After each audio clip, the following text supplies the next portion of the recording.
xikma bi kon sëñ Mourou waxi si Abdou Lahad Mbacké la. xam ngeen ne weer yi ñu nekk ci la ñu koy fàttaliku ñaar fan yi ak ñett. dëgg la si Abdou Lahad dafa daan wax ni. nee na nit ki. waxi daawam ak waxi renam. bu ñu méngoo rek nee na booy jàpp askor jàppal. dëgg la ci wér. nee na kii lam la waxan daaw. ak lam la wax ren amul benn soppeeku. booy wut gor nee na jàppal. dëgg la waaye koo xam ne bu la waxee lii tey bu subaa mu wax leneen. nee na kooko mat naa tey ci ay waxam. maanaam nit daal mat naa moytu daal.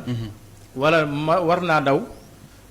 bu waxee ba pare ñu ne xanaa du waxi diw xanaa diw waxu ko. ak cam. dëgg la loolu ku ne war na koo moytu mooy di fonk sa kàddu. waaw mu ngoog imam waaw dëgg la loolu ndax dafa bokk ci mandargam nit ki nekk nit koo xam ne nit ku dëggu la ndax su loolu naafeq lay doon ndax man Yonent bi sallallahu alayhi wasallam dafa wax ne mandargam naafeq jett la bokk na ca kon bu la waxee ay waxam waroo ak ay jëfam loolu nag kon lu jara moytu la melaw naafeq waaw bu waxee yow fen su la dëhalee war la soo ko wóoloo mu war la dëgg la dégg nga loolu moom kon lu jar a moytu la kon nit ki war na fexe ba li mu wax mu nar ko sëñ Cheikh Mbacké sëñ Cheikh Ahmadou Mbacké Gaïndé Fatma daan na ko wax ñeneen benn ne ko Mbacké loo wax def ko mu ne ko lu ma wax nar naa ko lu mu wax def ko mu yàlla rek moo ko mën waaw nit ki lu mu wax na ko nar dëgg la su ko defee nag bu gàllankoor dikkee nag ñu xam ne lii mooy ngànt li waaye lu mu wax na ko nar dëgg la ci lu wér